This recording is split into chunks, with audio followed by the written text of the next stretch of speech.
Começando mais um Give Talks, do meu lado mais uma vez o Laerte Leles.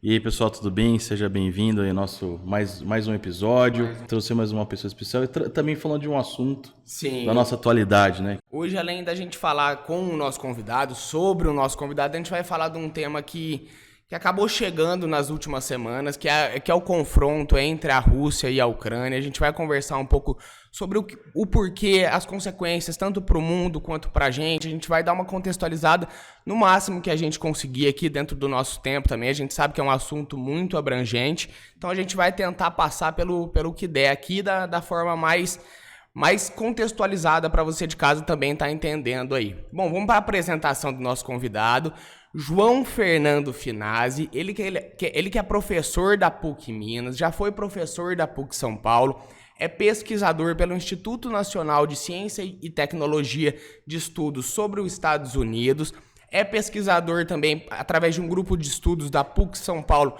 de conflitos internacionais, já trabalhou na ONG Conectas, relacionada a direitos humanos, é formado em relações internacionais, tem um mestrado, tem um doutorado pela Santiago Dantas, que é uma parceria entre as universidades, um programa de pós, de parceria entre as universidades, entre a Unesp, a PUC e a Unicamp, na área de relações internacionais, mais voltado para paz, defesa e segurança internacional. Se eu errei alguma coisa, depois ele me corrige aqui também. João, muito obrigado pela presença, a gente agradece muito pela disponibilidade, pelo tempo aí. Eu que agradeço o convite também, né? Agradeço vocês aqui, agradeço ao Paulo Roberto também. É um prazer estar aqui e poder tentar contribuir com o entendimento desse contexto que a gente está passando agora. E também eu imagino falar um pouco, né, da área de relações internacionais em geral, né? Só uma correção inicial. Por favor. Comentou. Eu ainda não terminei meu doutorado. Ah, né? tá. Ainda Doutorando. Sou doutorando, ainda estou no processo. Espero, né, concluí-lo em breve. Legal. Uma coisa que eu também esqueci de falar, que eu acabei lembrando agora com a correção, ele tem uma licenciatura em geografia também aí. Vai ter mais coisa que a gente vai falar sobre as especializações dele, já ajudou a escrever um livro, já participou de muitas matérias relacionadas aí a políticas internacionais. A gente vai dar uma conversada nesse início do programa sobre a trajetória dele, até para vocês de casa estarem sabendo quem tá aqui, quem vai falar, quem não conhece, né? Quem vai falar sobre esse tema tão delicado que a gente vai entrar. João, antes da gente então entrar no tema da guerra, eu queria conversar um pouquinho sobre você. Eu queria saber o que te levou para essa área que não é comum. A gente vê hoje ficando um pouquinho mais comum, porém não é tão comum a área de relações internacionais. E eu queria saber também o que te levou para essa área mais voltada a conflitos, paz e segurança, né? Esse meio, né? Tá. Pensar, né? Engraçado, esses momentos a gente começa a repensar um pouco a nossa trajetória. Mas eu imagino que um momento da minha vida que criou muito interesse pelo internacional foi a experiência de um intercâmbio internacional que eu fiz. Eu era muito jovem, tinha 16 anos, fui para os Estados Unidos, fiquei 6 meses, né? Aqueles intercâmbios high school, né? E eu acho que naquele momento me criou um interesse muito grande sobre essa ideia do estrangeiro, do internacional, mas sem ter, evidentemente, né, muita ideia com relação à carreira profissional ou o que viria a ser, né, isso que são as relações internacionais, né? Eu lembro que quando eu entrei no curso, né, eu sou bacharel em Relações Internacionais pela PUC São Paulo, e naquele momento a decisão que eu tomei para entrar no curso foi uma decisão meio de supetão, né? Eu também não tinha muita ideia, inclusive naquele momento que eu estava entrando na graduação, do que era Relações Internacionais, né? Eu acho que isso que você comentou tem tudo a ver com, inclusive, uma falta de conhecimento geral que a gente vê na sociedade, né, no Brasil como um todo, mais ainda no interior, né, sobre o que são as relações internacionais, o que é um curso de relações internacionais. E naquele momento eu tinha uma dúvida assim, entre direito, economia,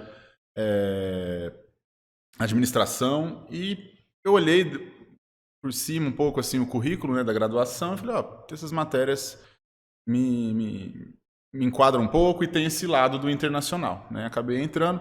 Só que engraçado que nos primeiros meses, assim, eu lembro da graduação, eu fiquei fascinado pelas ciências sociais, né? Que é algo que quando eu estava no ensino médio, a gente não tem aula de ciências sociais. A gente tinha aula de geografia, de história, que é talvez o mais próximo aí de uma sociologia. Eu cheguei a ter algumas aulas de ciências sociais, mas nunca foi uma matéria que se firmou no curso, no ensino médio. Tinha às vezes, de vez em quando aparecia, mas realmente não... Na minha época, era estudos sociais, você lembra disso aí, João? Que você é de quando? Eu sou de 91. É que eu sou de 86, então ainda tinha alguma coisa. Acho que vai saindo. Vai. Mas ele chamava estudos sociais, né? Que falava um pouco sobre... aí envolvia história de geopolítica. Isso, no geral. Mas a tendência é saindo mesmo. Né? São assuntos que não... Tem havido uma desvalorização muito grande, né, das ciências humanas, né? Não só sociais, né? Ciência, sociologia, antropologia, ciência política, mas também história, né, geografia. E eu acho que nesses momentos como agora... fica claro, né, a importância que esse tipo de estudo tem. Eu tinha te cortado, você tinha falado que você tinha gostado dessa área mais de ciências sociais. Ciências sociais. Eu, inclusive, comecei a estudar ciências sociais, comecei uma graduação na USP em ciências sociais, e eu tentei levar junto, né, as duas, RI e ciências sociais, lá em São Paulo. Não consegui, né, muito puxado. Abandonei, mas é algo que sempre ficou depois, a partir de então, né, ficou um interesse nessa área das ciências sociais, olhando para as relações internacionais, a partir dessa ótica, né, da história, da geografia, da sociologia, da ciência política. E as próprias relações internacionais também têm um peso muito grande da ciência política, da economia, da história, da geografia, né, do direito, né? Mas o que realmente me levou... Isso já começou a me trazer para uma área, né, que ela era mais da pesquisa, né? Que depois talvez tenha me levado aí para o ensino, né? Para a universidade, para a academia, carreira acadêmica. Mas o que realmente me lançou no interesse dos conflitos, né, e da área de segurança internacional, acho que foi um curso que eu fiz numa escola de jornalismo lá de São Paulo, chamada Oboré Comunicações, que é uma grande escola, né, na minha perspectiva. É uma escola que ela é muito engajada com a realização de um jornalismo preocupado com a cidadania, né, preocupado com o exercício de direitos fundamentais, né. E eu fiz um curso que era de informação sobre jornalismo em conflitos armados, né, em contexto de conflitos armados e outras situações de violência. Um curso que era da Oboré junto com a Cruz Vermelha Internacional. E naquele momento eu acho que mudou a chave, né, de realmente ter esse interesse nessa área. E né, ainda estava no meio da minha graduação, e eu ainda não sabia exatamente se iria tomar uma decisão para um lado mais do jornalismo mesmo, né, cobertura de conflitos, correspondência, ou se iria para a carreira acadêmica, né.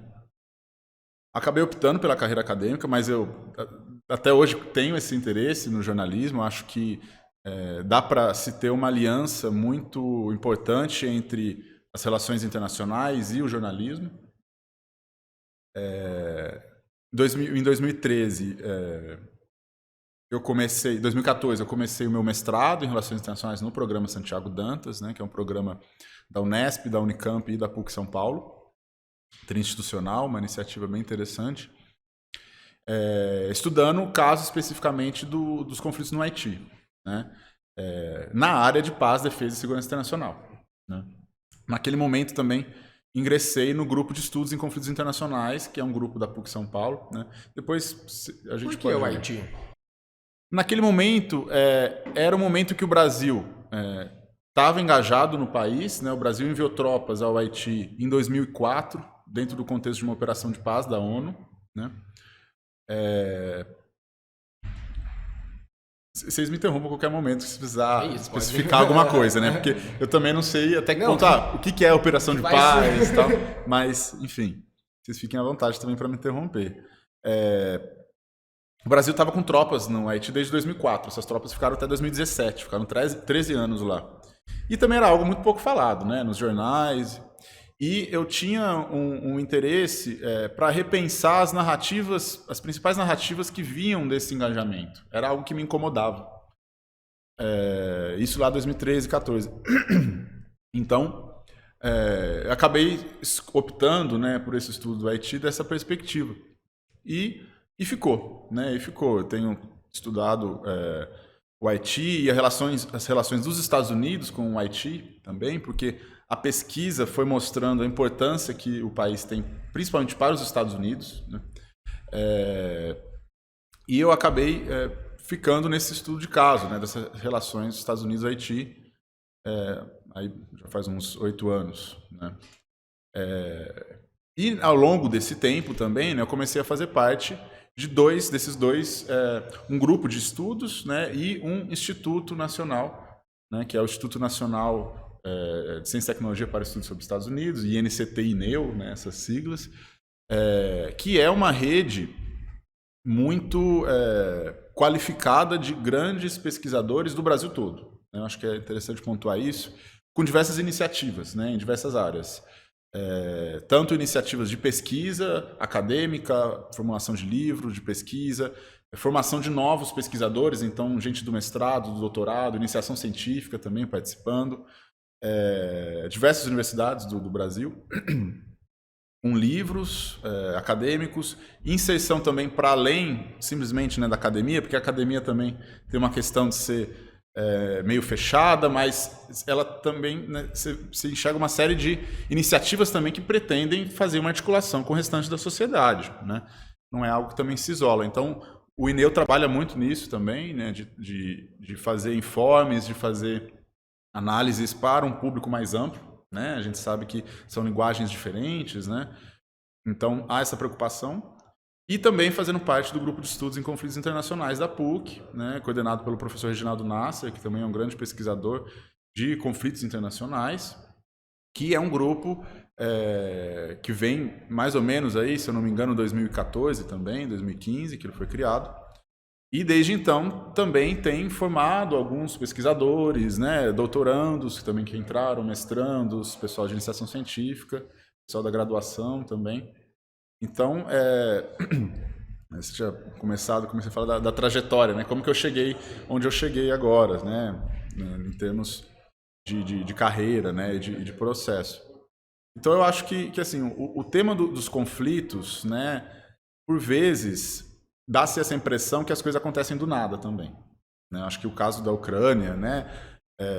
Parece que semana passada estava tudo bem e, de repente, do nada, assim, a Rússia toma a decisão de enviar tropas, né? Mas a gente que acompanha, né, que busca se especializar no estudo dos conflitos, a gente percebe que dá para se entender esses conflitos através também de uma perspectiva histórica, de assim, não é de um dia para o outro, né?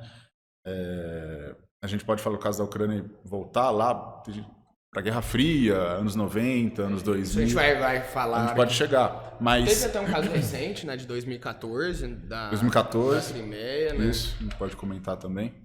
Mas eu acho que assim, o jornalismo ele tem também a sua dinâmica própria com relação aos fatos, né? E ele não vai ficar cobrindo, eventualmente, lugares em que não se tem grandes mobilizações, não é notícia, né? Era uma pergunta até que eu tinha para te fazer, relacionada a, não quero comparar, mas a outras situações que estão acontecendo até nesse momento no mundo, o porquê que... Eu já estou fazendo uma perguntinha sobre, matando a curiosidade, por que essa teve tanta evidência? A gente sabe que, como eu falei no começo, e a minha opinião, a gente vai ouvir a sua, né?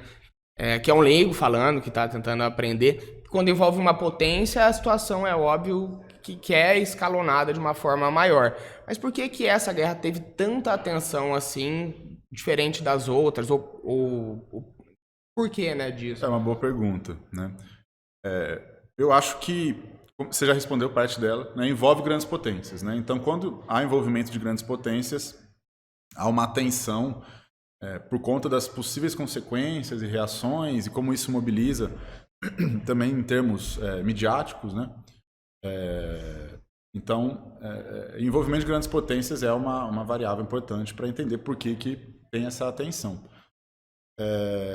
no caso específico da Ucrânia, eu acredito que talvez a surpresa, né? Eu lembro até quando na semana passada havia já a mobilização de tropas, ainda não tinha havido a invasão, né? Se eu não me engano, na terça-feira que foi a invasão, ou quarta. Mas eu lembro que uma série de analistas, né? E eu incluso também, dizendo que, olha, é muito improvável que haja de fato uma invasão, né? Por conta das possíveis reações disso que a gente está vendo que está acontecendo. Então, tinha muita gente excluindo essa possibilidade, ou considerando como uma possibilidade muito remota. Então, surpreendeu muita gente que houve essa decisão de envio de tropas, e surpreendeu também que a forma como está sendo feita essa guerra, né? Que não é só concentrada lá no leste, né? Na região do Donbass, né? A gente pode depois falar mais disso. Mas algo que a gente viu foi pelo norte, pelo sul da Ucrânia, com forças terrestres, aéreas, marítimas, né? Então uma mobilização bem grande. E ao mesmo tempo, isso que a gente está nesse momento agora, que é o que alguns teóricos das relações internacionais chamam da névoa da guerra, né? Você está lá andando, sei lá, em Londres, aí tem aquela névoa, assim, você não consegue enxergar 1 metro adiante, né? A névoa da guerra é um pouco isso, porque é um passo de cada vez e nunca ninguém sabe exatamente aonde vai dar, né? Mas você tem, né, cenários, né? Você tem cenários, tem probabilidades de casos e por aí vai. Eu quero voltar. Perdão, vai surgindo curiosidade, eu vou falando. Larte, até depois tô falando demais aqui. Queria voltar um pouco mais para sua carreira, antes da gente entrar na parte da guerra. Queria saber o que te levou a ser professor também, né? Você já falou um pouco mais da parte de pesquisador. E depois que você falar disso, eu queria que você comentasse aquilo que a gente estava... Eu acredito que no trabalho de professor isso tem influência também. Comentando antes de começar o programa, da desvalorização que teve nos últimos anos relacionada a pesquisadores, cientistas no nosso país. Então, fala como você se tornou professor e em relação à desvalorização, como está esse mercado que eu digo, nessa área ultimamente. Tá.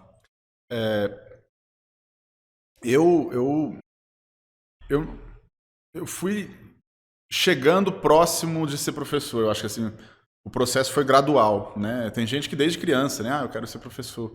O meu processo ele foi muito gradual nisso. Eu fui me afunilando. Eu não consigo nem reconhecer um momento de fronteira, assim, eu não quero ser e agora estou sendo, né?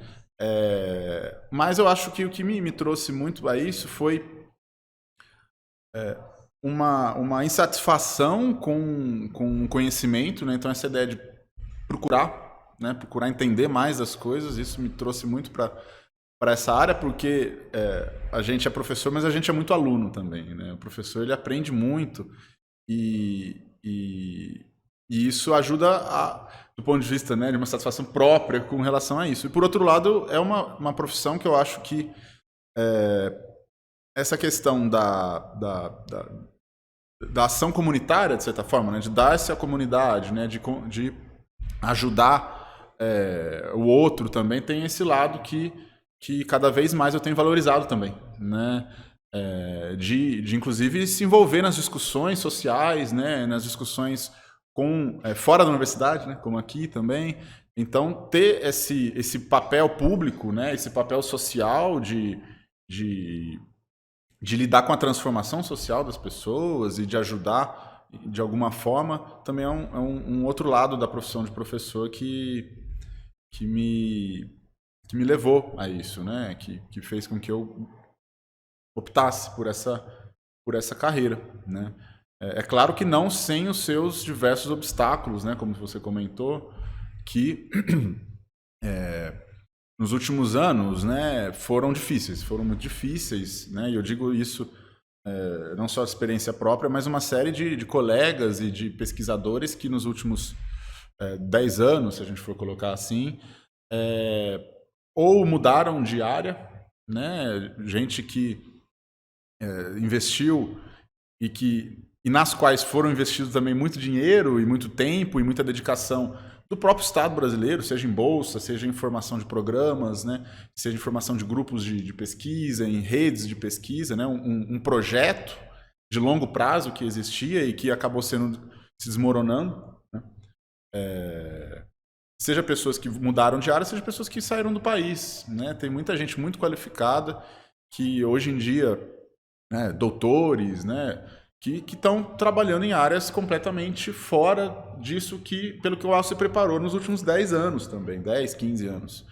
Né? Eu tenho colegas que são doutores muito qualificados que estão fazendo trabalho de garçom, que estão fazendo outros tipos de trabalho que não são esses pelos quais se prepararam por 15 anos, por 10 anos, e que teve também um investimento público maciço. Né? Então, é um problema muito grande para o país, né? Você não criar esses mecanismos de absorção dessas pessoas que você criou, que você ajudou a formar em 10 anos, com muito dinheiro, muito tempo, muita dedicação, que são pessoas super qualificadas, que têm a capacidade de contribuir com a própria sociedade brasileira, né, de diversas formas. Eu não falo só de gente das relações internacionais, engenheiros, né, médicos, biólogos, historiadores, né? Pessoas que tiveram que buscar alguma outra forma ali de inserção profissional e eventualmente estão em outras áreas ou estão fazendo o que estão fazendo, mas em outro país, né? Ou seja, o Estado brasileiro financiando, preparando essas pessoas para que outros países usem também, né? Então, acho que a gente está num momento muito complicado também e as áreas das ciências humanas muito desvalorizadas também, muito desvalorizadas. Como eu comentei, nesses momentos, né, de como que a gente está passando, vem agora essa necessidade, né, essa importância. Puxar um gancho aí, você falou que, pelo que eu entendi, então, que na área de RI, principalmente, às vezes existe pessoas se formando, mas não tem, às vezes, vou falar assim, oportunidade de trabalho para a área. Você fala aqui no Brasil. Até a nível de curiosidade, né, essa área... Que tipo de profissão, às vezes, pode exercer? Ótima pergunta. Porque, vamos supor, beleza, você fez mestrado, estamos falando de dar aula, professor e tal. Mas é isso, a pessoa não fez o mestrado, existe algumas...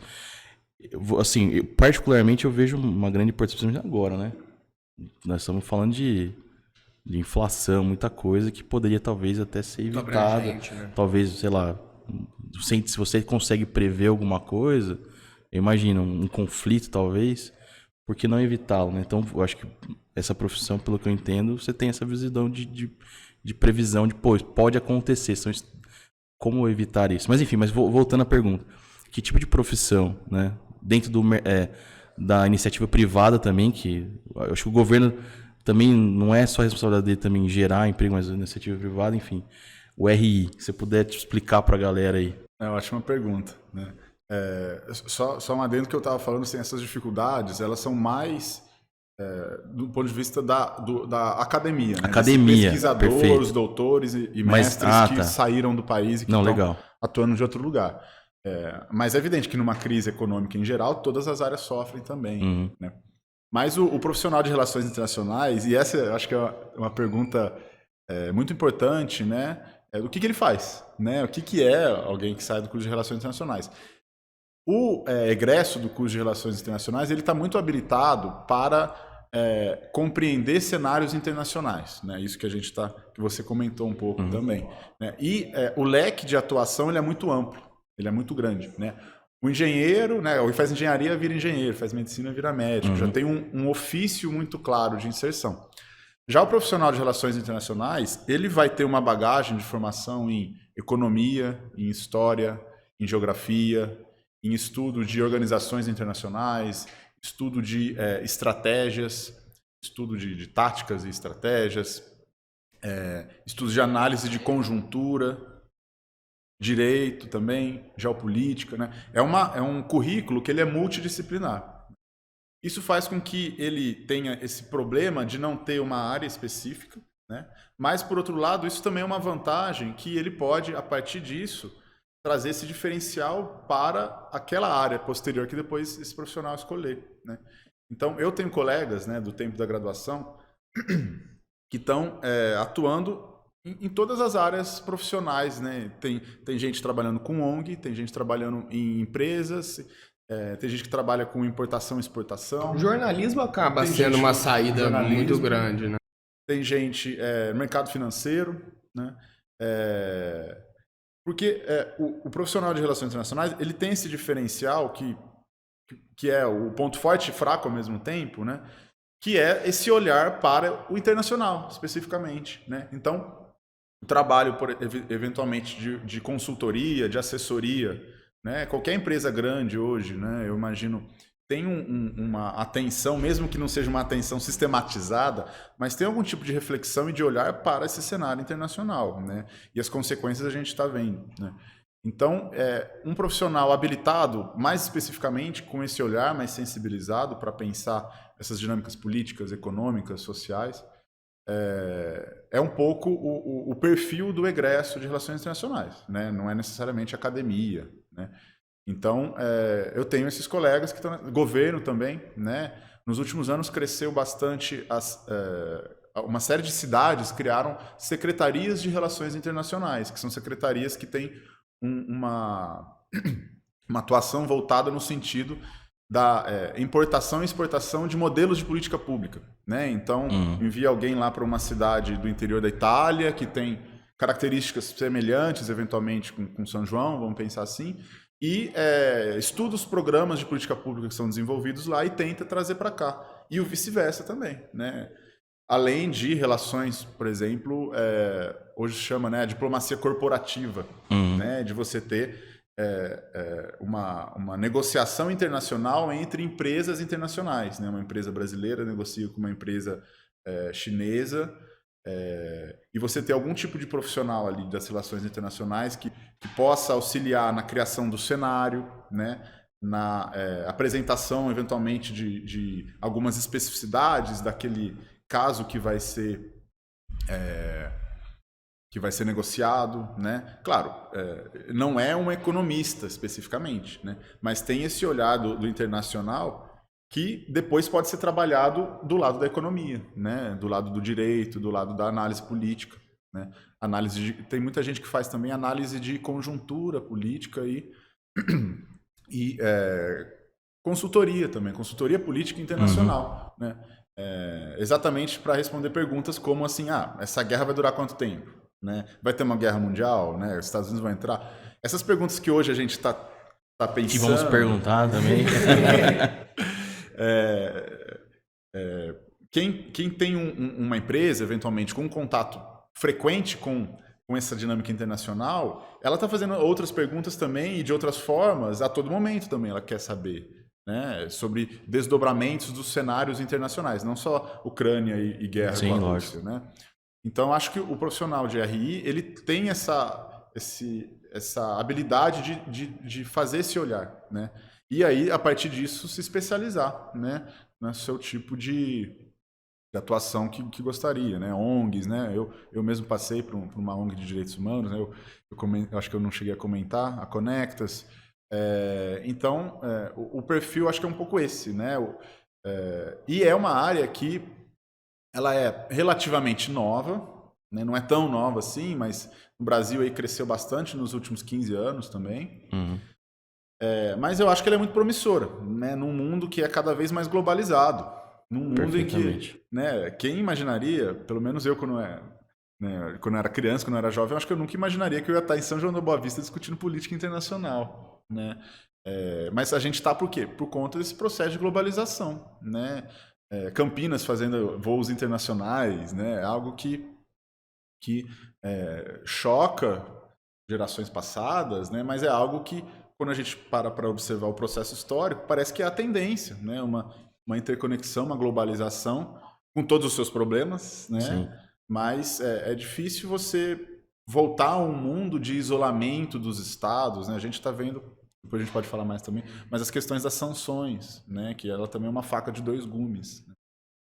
Mas eu acho que é isso, a área de RI, do ponto de vista profissional, eu acho que ela embora pouco conhecida, muito promissora. Muito bom. Uma certeza para quem vai fazer isso vai ter que estudar bastante. Acho que a gente pode entrar, acho que na parte do conflito agora. Tá todo mundo com vontade de falar um pouquinho, parece também, o assunto vai pingando aqui. Então vamos falar um pouquinho sobre o conflito entre a Rússia e a Ucrânia. João, eu gostaria, antes da gente falar especificamente das coisas que aconteceram nas semanas anteriores, falar um pouquinho sobre a contextualização geopolítica dessa região. A gente sabe que muita coisa aconteceu ali, eu vi recentemente também, eu não sabia, que parece que a Rússia surgiu dentro de um pedaço que era da Ucrânia. Gostaria que você comentasse um pouco da contextualização geopolítica mesmo da região. Tá. Eu acho que para entender mais especificamente, a gente pode voltar ao contexto da Guerra Fria. Acho que a Guerra Fria é um momento importante da gente iniciar, que a Guerra Fria ela é o momento histórico que existe no pós-Segunda Guerra Mundial. Segunda Guerra Mundial, a Alemanha nazista, a Itália fascista são derrotados, e você tem a Europa dividida entre os aliados ocidentais, Estados Unidos, Inglaterra, França, e a União Soviética. Né? A União Soviética, que é um país que surge a partir da Revolução em 1917, né? E que, devido às dinâmicas da própria guerra, da Segunda Guerra Mundial, né, as tropas do Exército Vermelho da União Soviética, né, foram, né, em direção à Alemanha, em direção a Berlim, e depois que se conclui a Segunda Guerra Mundial, toda essa região que foi na qual o Exército Vermelho passa por cima se torna ou estados membros da União Soviética, né, ou aliados, né, de certa forma. Então você tem esse momento, né, pós Segunda Guerra Mundial, 1945 até 1991, né, esses 46 anos, que são anos do que a gente chama de bipolaridade. Né? O mundo estava dividido entre União Soviética e Estados Unidos. Né? Eram as duas grandes superpotências mundiais que nenhum outro país no mundo, nenhum outro estado conseguiria ameaçar. Né? Eram os dois grandes que dominavam. Né? Tem uma série de dinâmicas, né? Processos de descolonização também importantes ao redor do mundo. Mas na Europa, ela estava dividida entre esses dois grandes. Você tinha... e é aí que surge a OTAN, né, que hoje tem se falado muito da OTAN, né, a Organização do Tratado do Atlântico Norte, que ela existe até hoje, ela é um ator importante para a gente entender o conflito, e ela é criada em 49, né, para conter os avanços da União Soviética. Né, a ideia é conter a União Soviética, e a União Soviética, frente à criação da OTAN, cria a sua OTAN, que é o chamado Pacto de Varsóvia. Né, que entra não só a União Soviética, mas alguns outros países do leste europeu também que não faziam parte da União Soviética. Né? Então, Polônia, por exemplo. E ao longo, né, disso que um filósofo francês, o Raymond Aron, né, grande pensador das relações internacionais, leitura obrigatória para quem quiser entender a política internacional, ele dizia: a Guerra Fria ela é a paz impossível, mas a guerra é improvável. Né? Por que a paz era impossível? Né? Porque você tinha duas grandes superpotências disputando o mundo palmo a palmo. Cada pedaço de chão, cada lugar era disputado entre os dois. Né?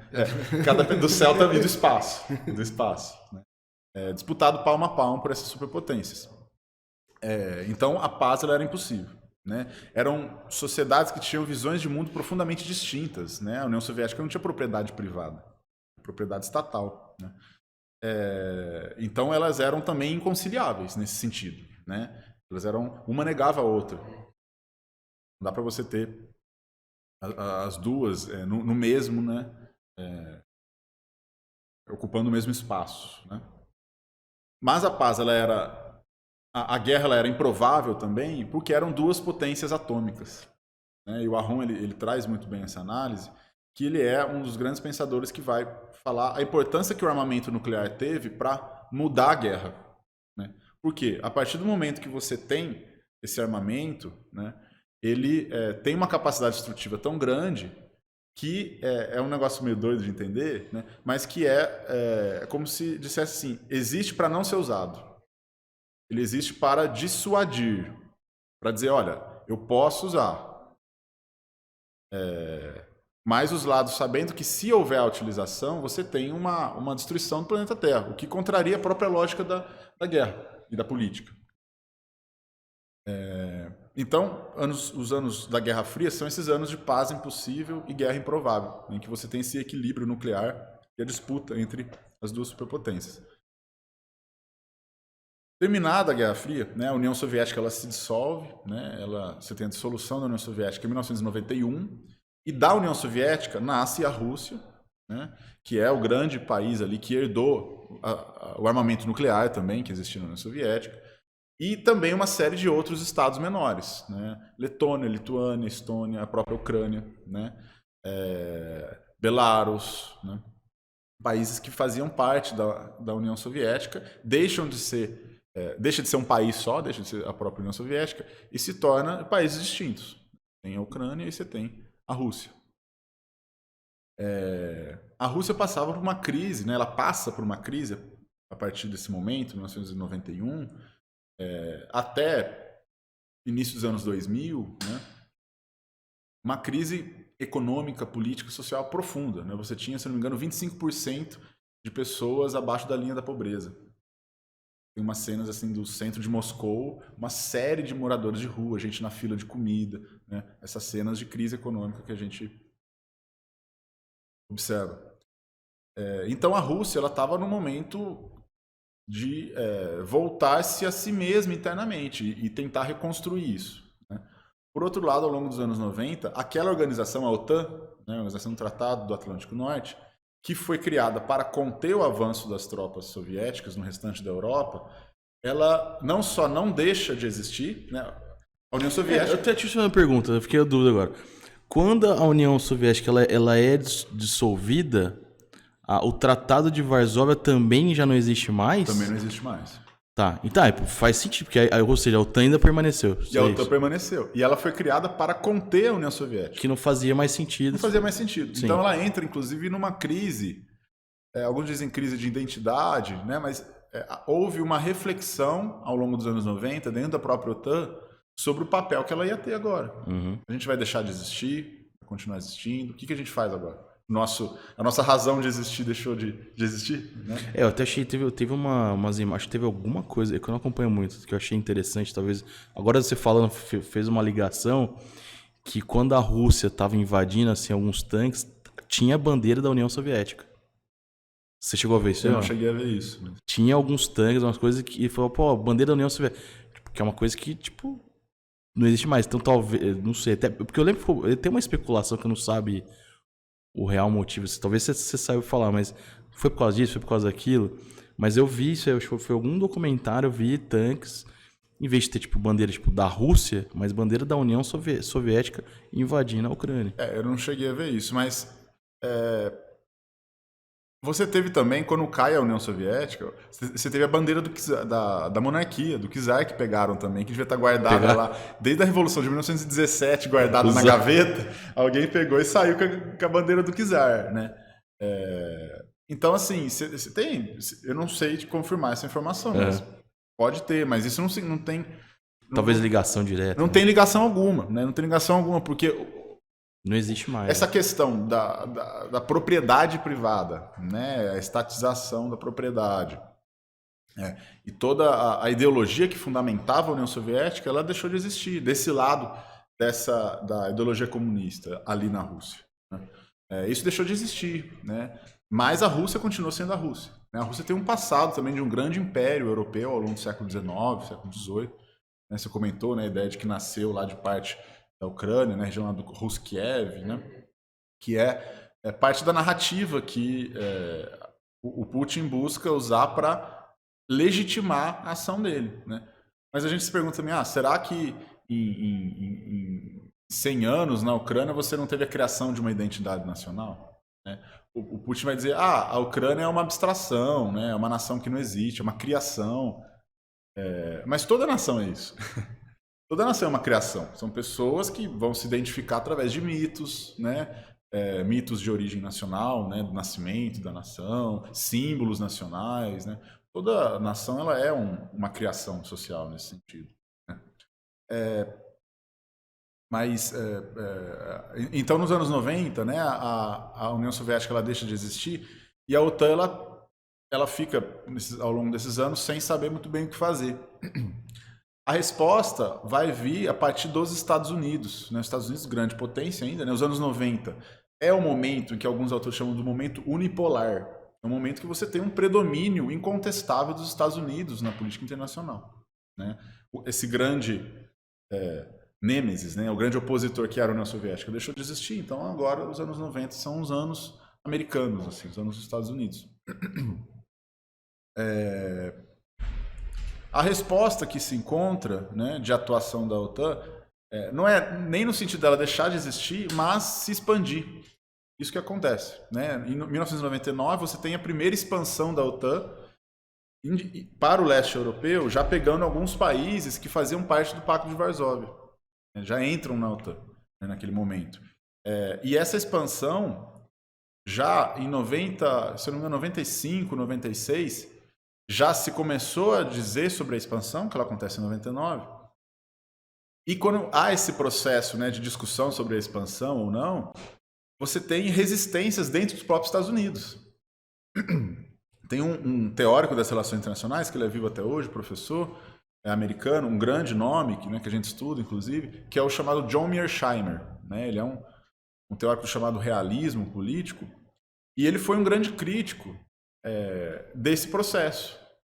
Você tem outro grande crítico também, que é o George Kennan, que foi um diplomata americano, foi embaixador em Moscou, trabalhou em Moscou, e ele elaborou a doutrina que os Estados Unidos usaram por toda a Guerra Fria.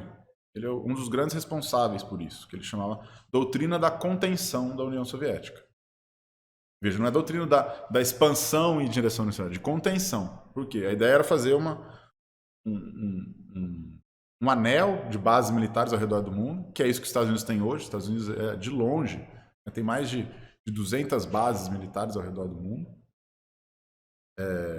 Cercar a União Soviética e só ir contendo ali tentativas de expansão. Ele formulou essa grande estratégia dos Estados Unidos e ele foi um crítico lá em 95 da expansão da OTAN. Ele dizia isso, se concretizado, vai ser o maior erro estratégico dos Estados Unidos do século. Poderia levar a uma nova Guerra Fria, poderia levar a um novo conflito, como foi esse conflito de 45 a 91. Mas essas vozes dentro do Congresso americano foram vozes que foram derrotadas, né? E tomou-se a decisão pela expansão. Então, ao longo dos anos 2000, você tem a expansão da OTAN indo em direção à Rússia, né? Países que eram do Pacto de Varsóvia e países que eram, inclusive, da própria União Soviética. Deixa eu fazer só uma pergunta. Assim, eu tô vendo até não sei se faz sentido. Porque a ideia era conter a União Soviética. Mas eu vendo um discurso, o pessoal falando sobre questão da democracia, tipo, meio que... esses países não eram democráticos. Aí quando entra a OTAN, ele passa a ser uma política democrática, no sentido de eleição. Teve algo nesse sentido ou não? Porque a União... É base militar, né? Porque eu acho, a desculpa que eu vejo assim, que a OTAN tá vindo para democratizar os países. Na verdade, não é isso que foi criado, mas eu tô vendo muita gente falando sobre isso. Não, porque o mundo precisa de democratização, mas sei lá, eu ouvi algumas coisas. A atuação dos Estados Unidos, ela tem sido justificada. Inclusive esses caras lá, né, que eu citei, que eram críticos à expansão, eles vão dizer, isso aí é um grande engano, né? Os Estados Unidos age dizendo que é para a promoção da democracia, mas você não tem nenhum caso concreto que isso se consolidou, né?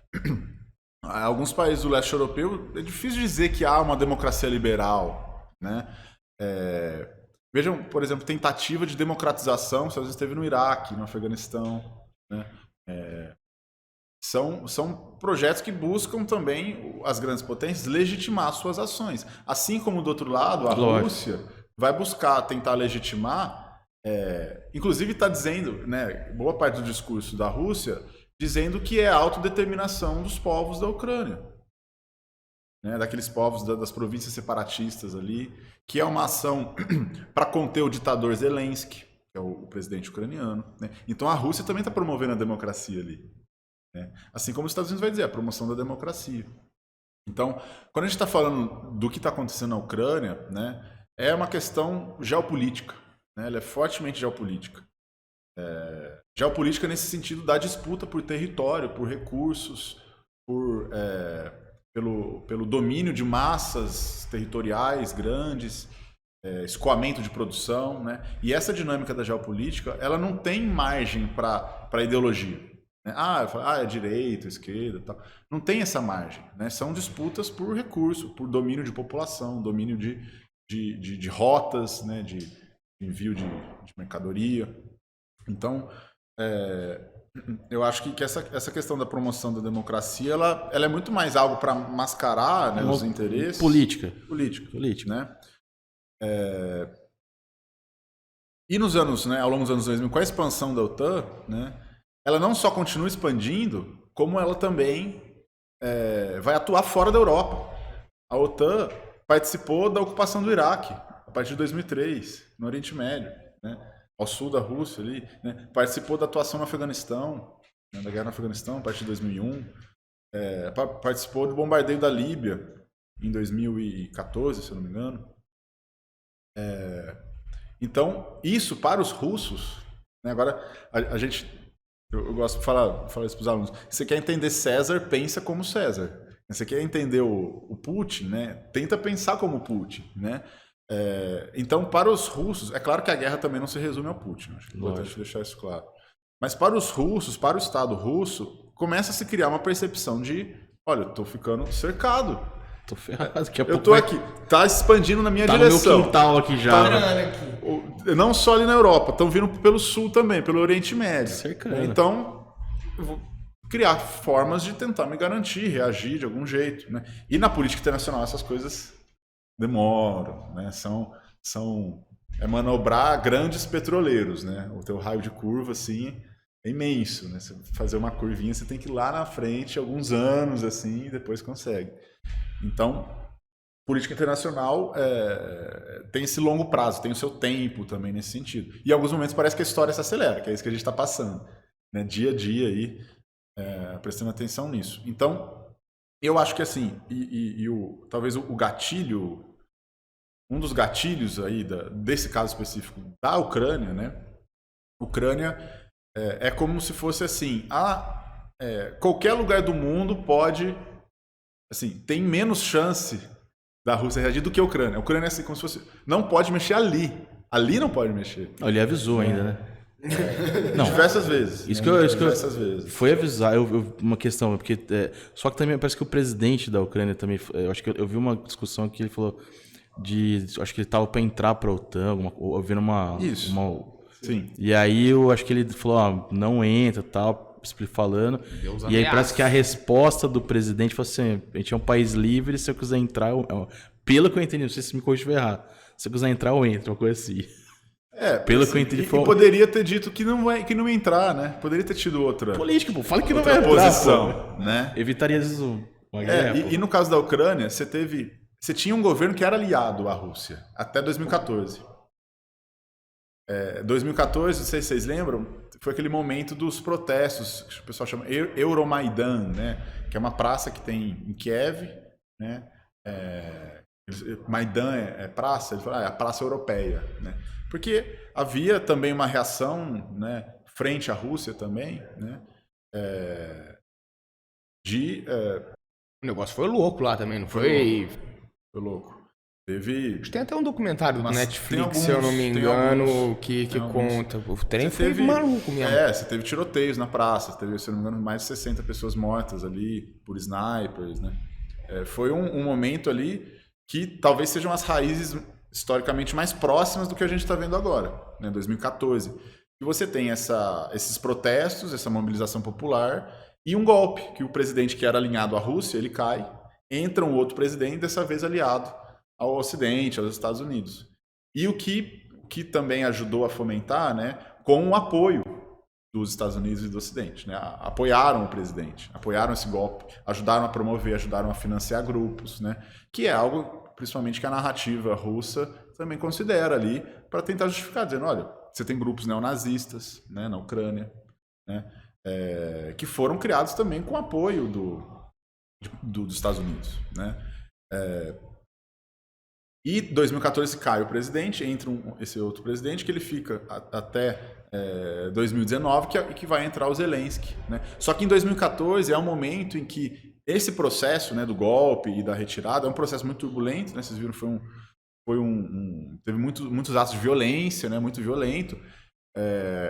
E é um momento em que a Crimeia, né, aquela península ali do Mar Negro, né, ao sul, ela se declara independente e ao mesmo tempo ela é anexada pela Rússia, né? Acontece ali um plebiscito, né? Aí eu não vou entrar no mérito, né, da forma com que acontece, mas acontece um plebiscito que se reconhece a anexação à Rússia.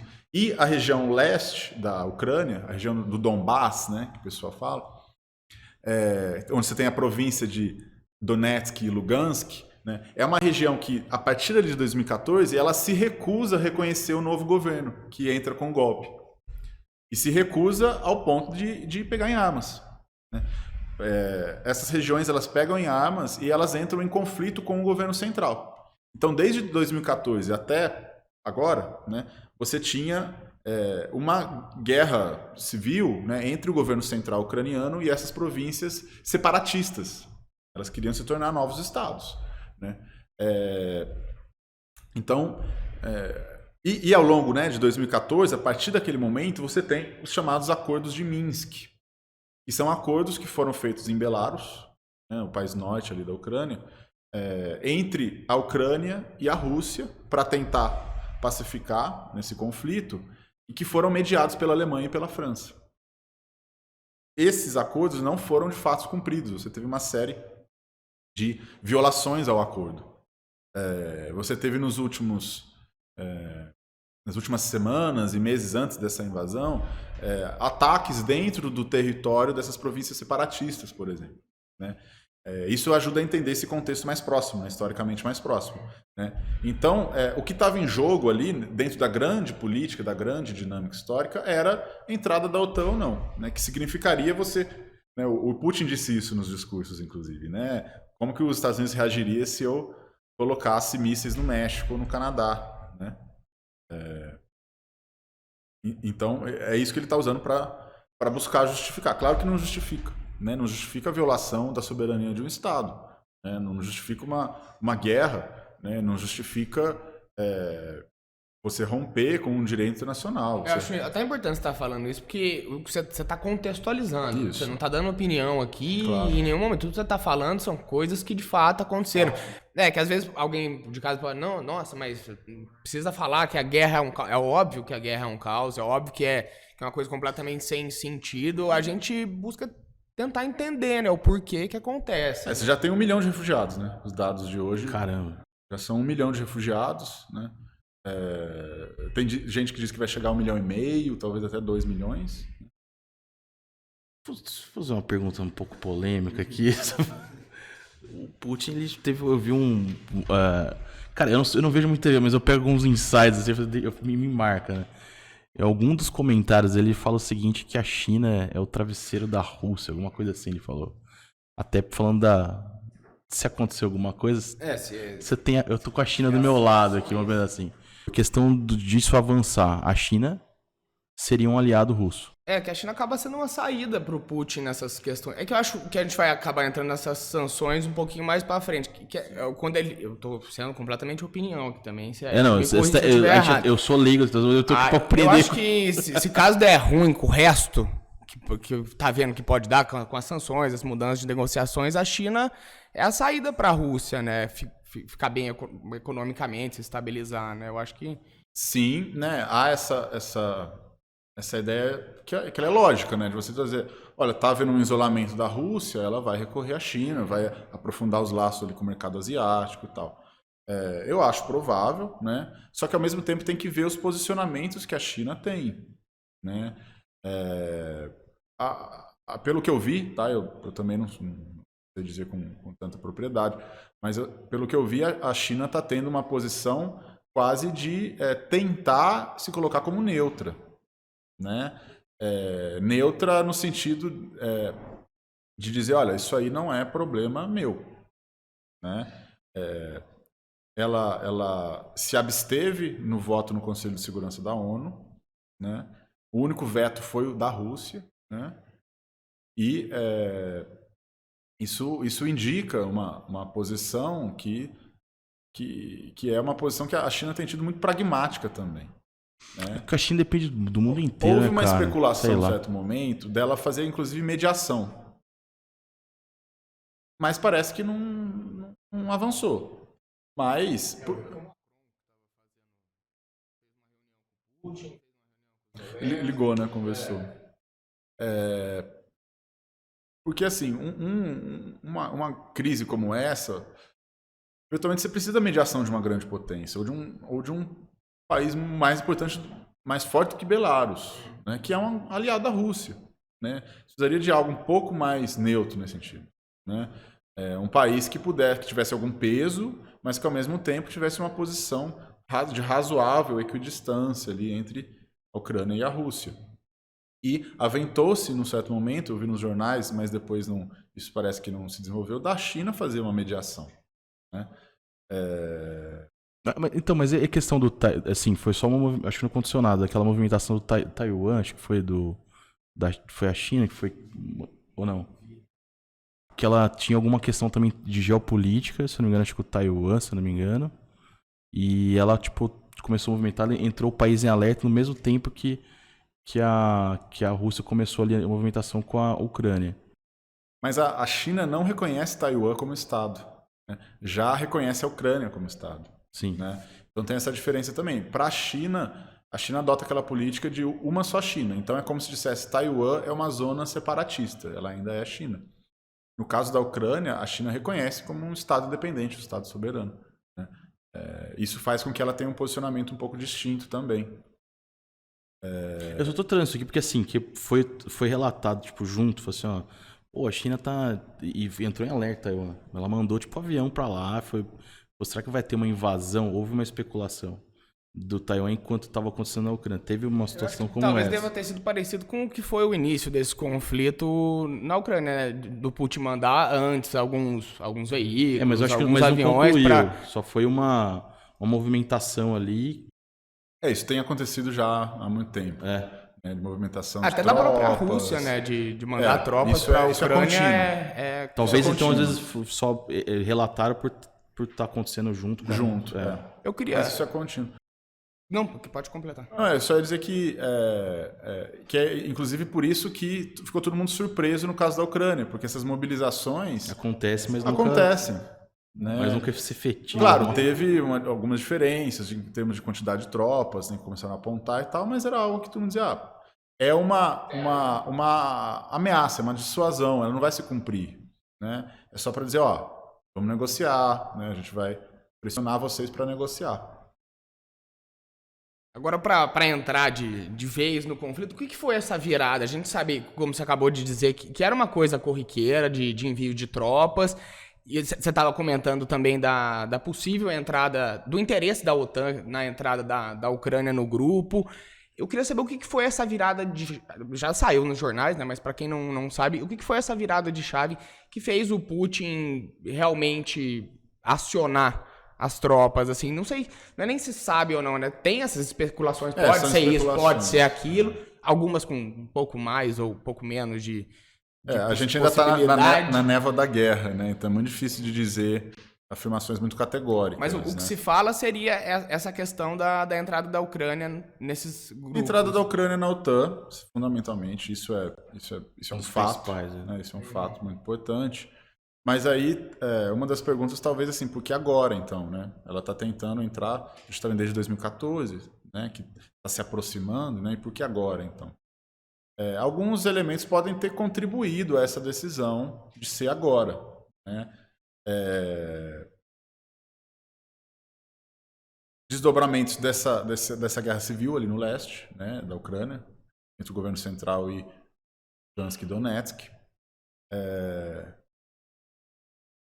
O enfraquecimento do governo americano dentro, né, o Biden vinha sofrendo uma série de críticas internas nos Estados Unidos, seja da esquerda do Partido Democrata, né, do Bernie Sanders, né, essa ideia tem se mobilizado muito grande de taxação de grandes fortunas, né, de aumento dos programas sociais, e críticas também do próprio Partido Republicano também, né, principalmente com a retirada das tropas do Afeganistão.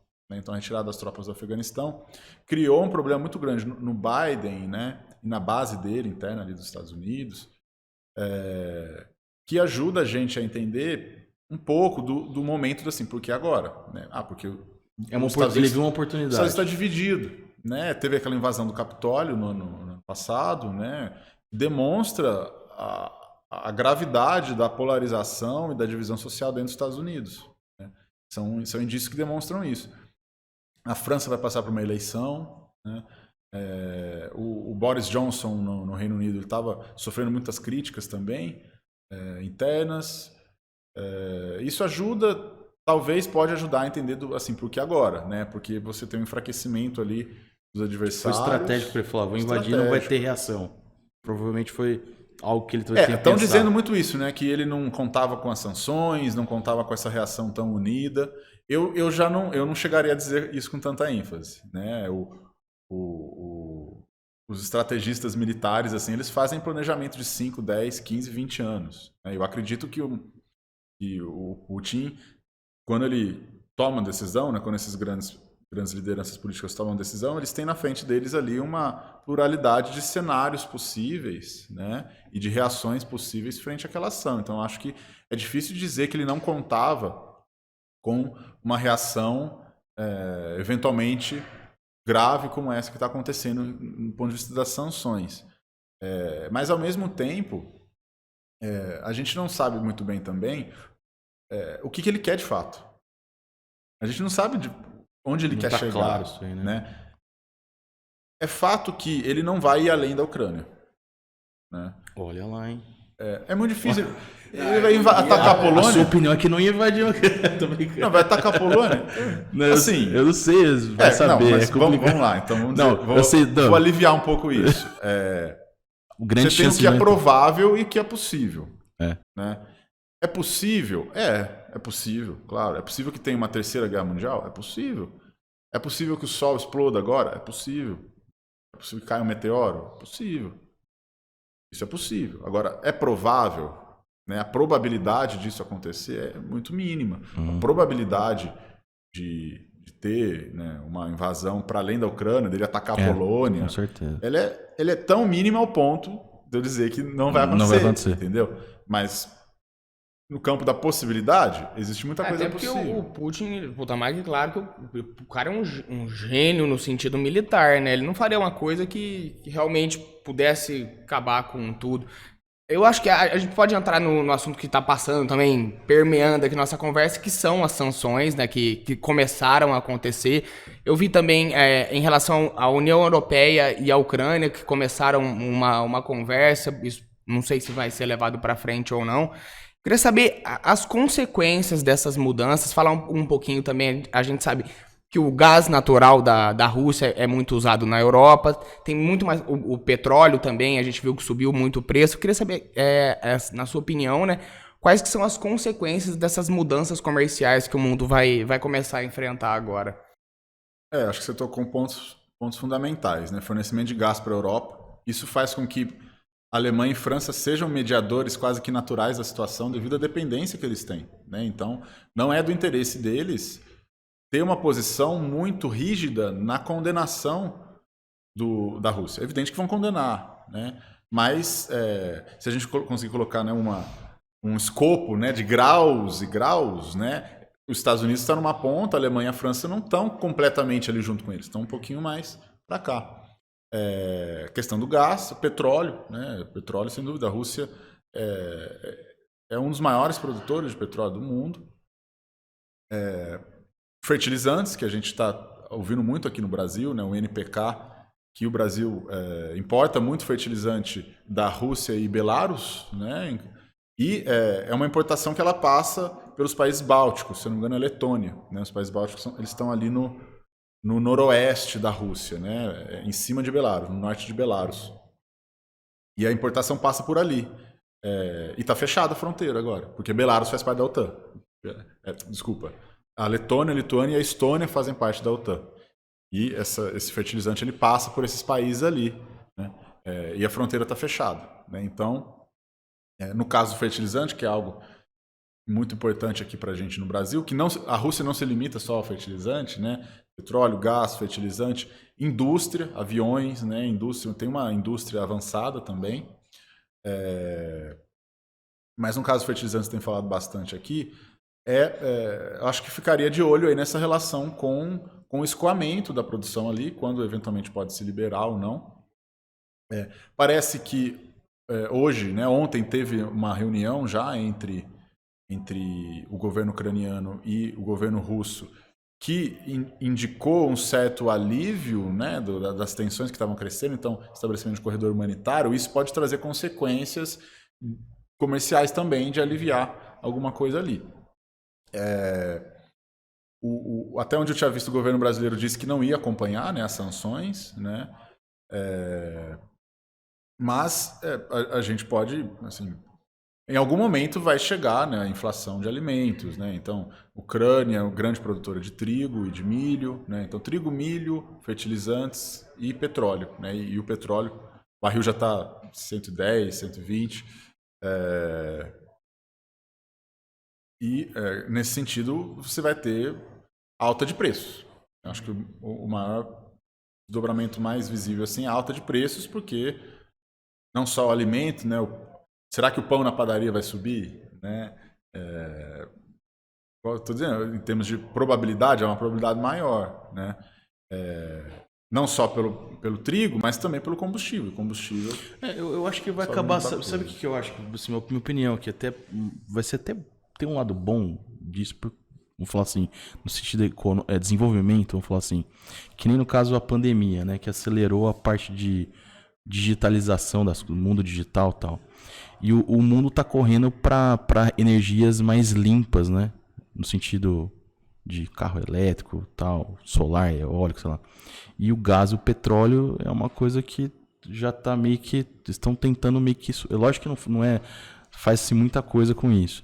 Mas talvez acho que vai ser uma forma desses países buscarem novas maneiras de suprir essa necessidade. Não sei. Às vezes pode ser que esse acontecimento venha até melhorar esse, né? Eu só acho que tem uma dependência muito recente, né? Eu acho que, por exemplo, se a Rússia parar de abastecer a Europa com gás natural... Mas ela não para porque ela depende economicamente. Mas é aí que entra a né? China. Não? Eu não sei. Tá ficando... dois leigos aqui, tipo, especulando. Pra tentar traduzir um pouquinho Não, acho que assim, a especulação é natural que a gente faça e faz dessa forma. Só que a gente tem que ir mediando ela também, né? Tomando cuidado e vendo os indícios e vendo o que está acontecendo. Né? Por exemplo, energia renovável, a Alemanha já disse que vai recorrer às suas minas de carvão. Então, o efeito foi o contrário. Né?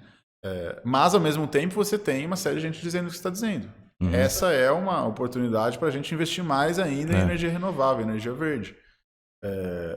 Mas isso vai depender também, eu acho que isso você comentou também, né?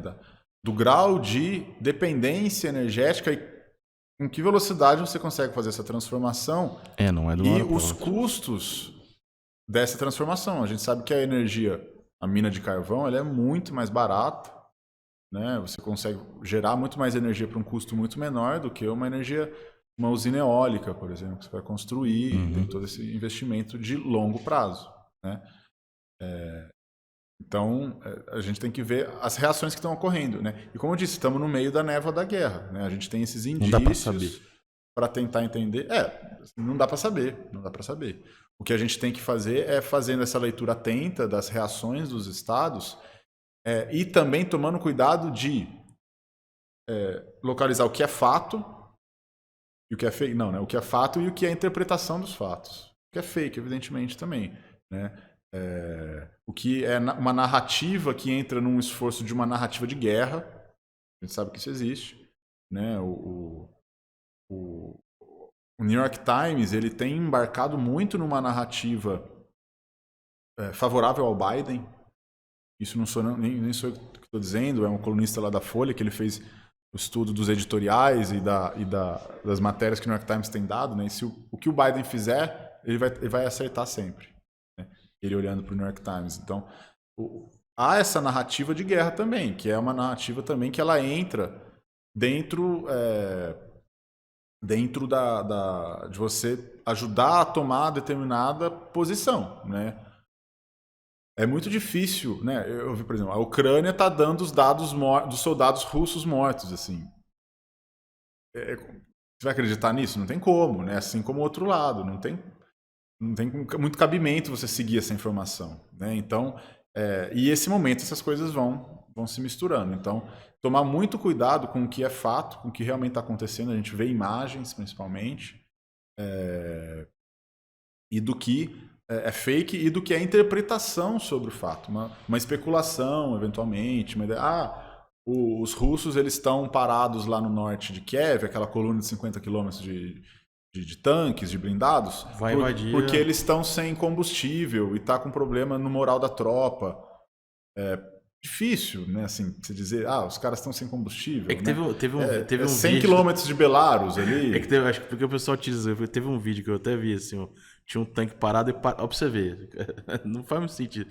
Para um carro de um ucraniano lá, passa um soldado ali. Acabou o combustível.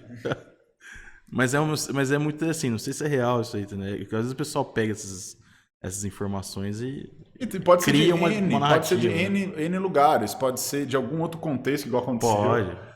Tem acontecido. Minha mãe, né? Minha mãe, nas redes de WhatsApp, ela mandou pra mim um monte de vídeo, assim. Eu lembro, era de uma explosão que aconteceu na China, acho que 5 anos atrás. Eu acho que a gente tem que tomar muito cuidado, muito mesmo, com o que a gente consome, da onde a gente consome, assim. Você não precisa...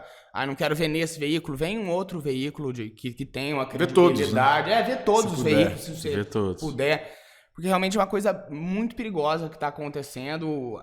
Não só as fake news, mas as falsas interpretações também, ou interpretações segundo pontos de vista de determinadas situações. Então eu acho que é meio perigoso e vale. E até por isso eu acho importante a sua presença aqui, sabe? Pra gente tentar entender... De um especialista, o que obviamente. de fato aconteceu, o que de fato tá acontecendo, sem a gente ter essa deturpação. Eu só queria corrigir uma coisa que eu falei que pode soar mal pra quem tá vendo, sobre a genialidade do Putin. É porque às vezes consumiu em áudio, eu fiz uma aspas. Você aqui, vai ser cancelado, hein, cara? Pra quem tá ouvindo em áudio, eu fiz umas aspas.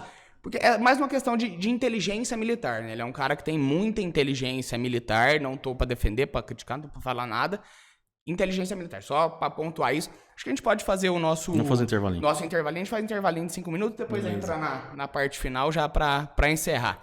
É isso. Rapidinho, só vou falar o que eu tenho que falar que eu esqueci no começo do programa. O Give Talks é uma realização da produtora Jaguari, em parceria com a Hello Mark e com a Octa Soluções. Siga nossas redes sociais. Caso você esteja precisando ou querendo, né, fazer um podcast, o nosso estúdio e a nossa produção estão disponíveis para locação. E a gente está aberto aí a colaboradores, patrocinadores que queiram correr junto com a gente nesse projeto. Então entre em contato também se tiver interesse. Já a gente volta, rapidinho.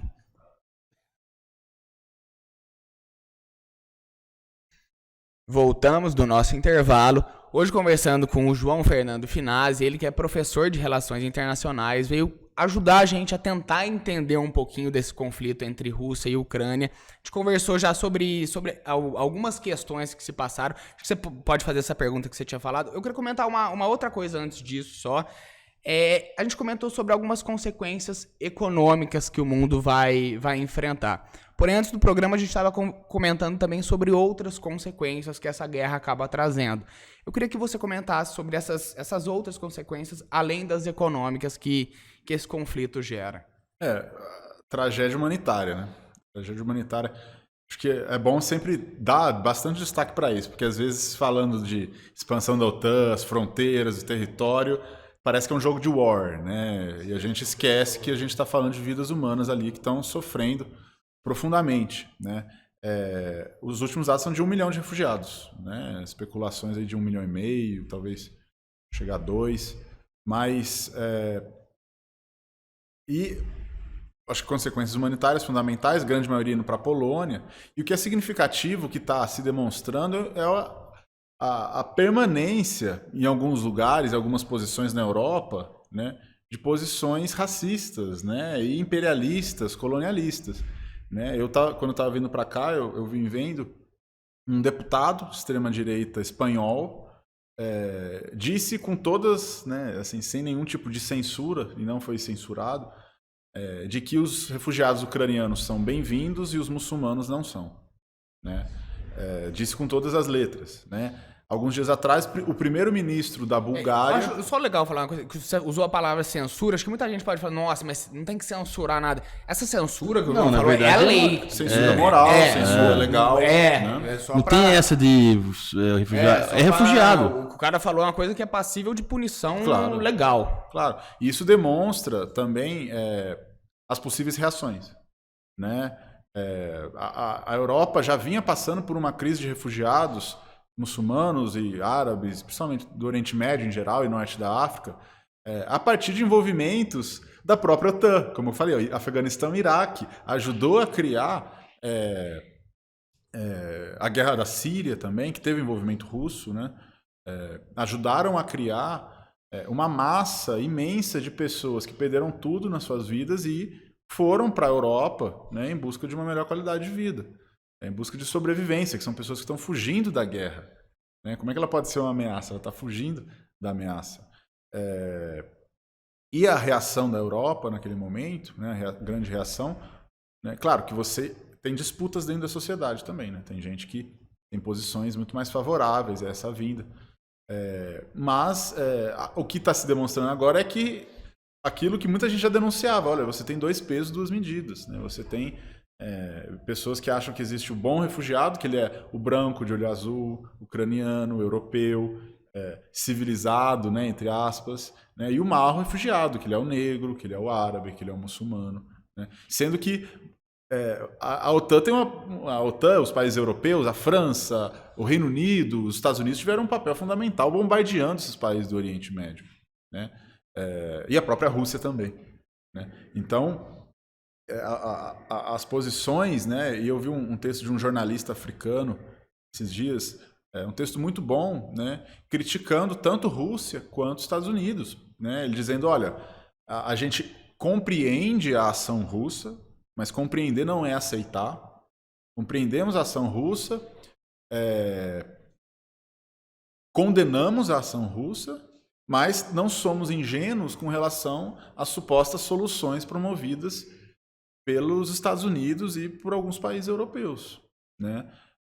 Os africanos, né, eles sabem o que é a guerra, eles sabem o que são as sanções econômicas também, né? Que a sanção econômica ela não afeta as lideranças, ela não afeta o Putin diretamente, vai afetar a população mais vulnerável, porque aí vai subir o preço de todos os produtos. Quem a gente viu nos últimos anos aqui no Brasil sofrendo mais com a pandemia, né? Sofrendo mais com a crise econômica, né?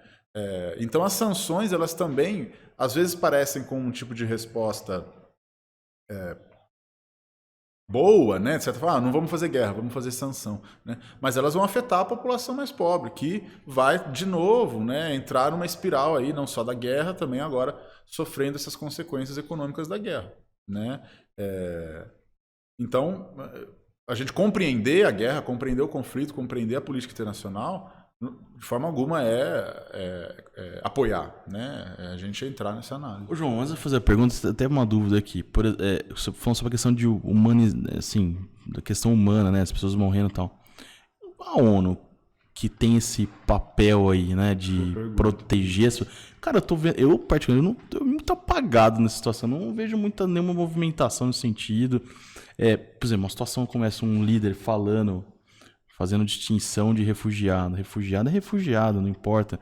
Os dois estão sofrendo, depende de sua raça, credo e tal. O que a ONU está fazendo? Antes de eu entrar naquela pergunta, que eu acho que é importante, porque que ela tem um papel humanitário muito, muito forte, né? E eu não tenho visto muito, assim, eu particularmente não vi nada nesse sentido.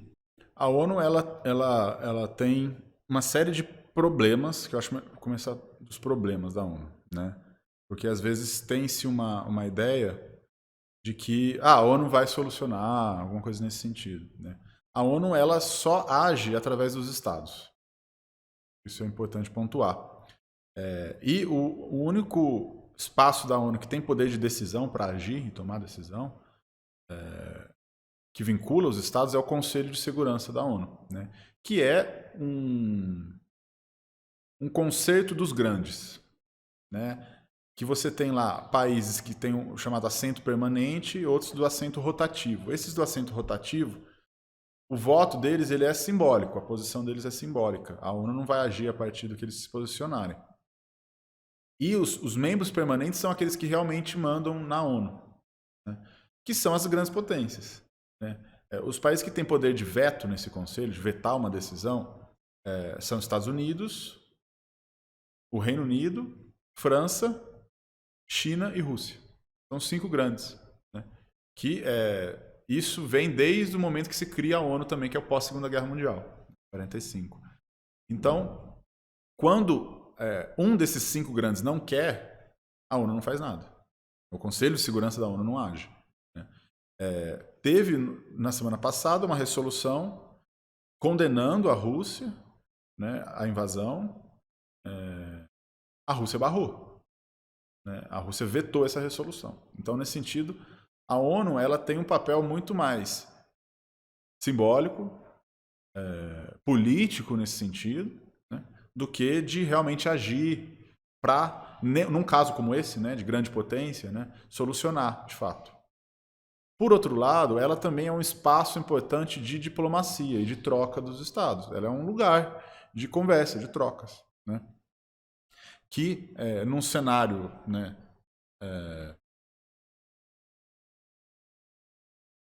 não sei se ideal, talvez, né, mas a questão da Ucrânia seria solucionada no âmbito do Conselho de Segurança, mas não pelo Conselho, e sim pelos membros do Conselho, pelas essas grandes potências, né?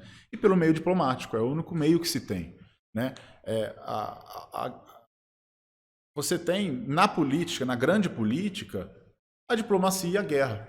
Aquilo que os Estados não conseguem por meio da diplomacia, eles, em alguns momentos, recorrem à guerra, né? Então, aquilo que eu falei, a Rússia tem dito, né, tem dado uma série de manifestações e posições, dizer, olha, a Ucrânia é minha, né? Mas isso não foi respeitado, aí tomaram a decisão da invasão, né? De novo, não tô justificando, evidentemente que deve-se condenar isso, deve-se condenar essa ação, deve-se condenar a violação da soberania de um Estado, deve-se condenar qualquer tipo de guerra, né? Mas, então, a atuação da ONU ela está muito submetida a essa dinâmica das grandes políticas, das grandes potências, né, dos grandes Estados. Está congelado, então não pode fazer nada por causa da... Mas, ao mesmo tempo, desde que ela foi criada, você também não teve o conflito entre grandes Estados, né, entre as grandes potências. Então, ela tem essa importância, né, do diálogo, de colocar ali, mas, por vezes, as coisas são resolvidas fora dela, né? Como comentei, essa tentativa de mediar o acordo ali entre Ucrânia e Rússia, os acordos de Minsk foram mediados por Alemanha e França, né? Não foi na ONU, né? Então, tem assuntos que chegam, tem assuntos que não. Em 2003, os Estados Unidos invadiram o Iraque à revelia da ONU também, né? Algo que tem que ser lembrado, né? Uma invasão feita em 2003 para retirar o Saddam Hussein, né? Que não passou por uma decisão do Conselho de Segurança da ONU, né? Inclusive, a França disse que ia vetar. A França disse que não ia aprovar essa ação no Conselho de Segurança. Os Estados Unidos foram do mesmo jeito, né? Então, por vezes, é preciso ter essa perspectiva um pouco mais histórica, né? E um pouco mais crítica da própria ONU, contextualizada, crítica da própria ONU também, para saber o que ela pode e o que ela não pode, né? Até onde ela chega, para a gente entender um pouco melhor. Perfeito. E a pergunta que vale muito, quais os desdobramentos aí, os possíveis, né? Vai ter solução diplomática? Vai ter. Você acha que quanto tempo? Você acha que dura? Como é que... Pra resumir tudo, não sei. Não dá para saber. Não, mas a assim, gente pode pensar um pouco. O melhor caminho que talvez que teve... Possibilidades mesmo. Possibilidades. A gente viu 2 acordos, né, nos últimos 8 dias de guerra, se não me engano. 2 tentativas 2 encontros, melhor dizendo, né? Um que teve lá em Minsk, que parece que não deu em nada, e um segundo que teve ontem, também que parece que acordaram sobre um corredor humanitário, né? Por outro lado, para a gente tentar compreender esses acordos, a gente tem que tentar entender o que o Putin quer, o que a Rússia quer ali. Tá, não quer que entre na Ucrânia, mas dentro disso você tem um leque de opções também, né? A mim me parece, no primeiro momento, todo mundo achava, né, a maioria dos analistas achavam que a ação ia se concentrar no leste, em Donetsk e Lugansk, por conta dos acordos de Minsk, por conta de ser uma região separatista, ligada à própria Rússia, e iria ser uma ação ali, o Putin reconheceu a independência daqueles estados antes de mandar as tropas, entrar ali e ficar por ali, né? Então surpreendeu o fato, inclusive, não só da invasão, mas da invasão acontecer pelo norte, pelo Belarus, e pelo sul, e uma grande invasão, com helicóptero, né, com bombardeio de radares, né, de estradas. Por outro lado, né, então vai depender muito do grau de resistência das forças ucranianas, né, e do que realmente a Rússia quer. Aí alguns analistas já estão dizendo que foi um erro político do Putin também. Porque a gente tem que pensar o seguinte, ele quer tirar o presidente lá? Ele quer dar um golpe no presidente? Eu, em certo momento, eu achava que sim. Nos primeiros dias eu achava que era isso, né? Ele queria tirar o Zelensky, colocar algum governo mais próximo a ele.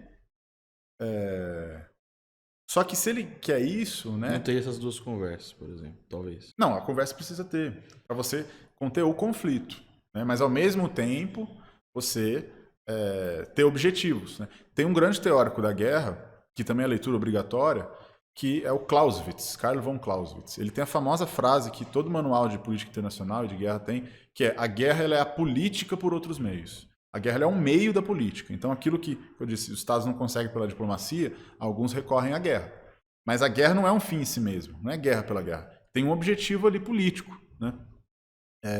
No caso ali, o que parece que é um objetivo político dele é colocar um governo alinhado.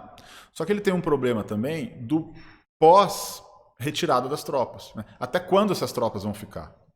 Né? Porque retirando as tropas, você tem a possibilidade de que aquele governo que ele colocou caia de novo. E aí vai ter uma nova invasão. Você tem a possibilidade das tropas ficarem por muito tempo lá também. E aí você ter algo, né, parecido com o que foi o Afeganistão. Né?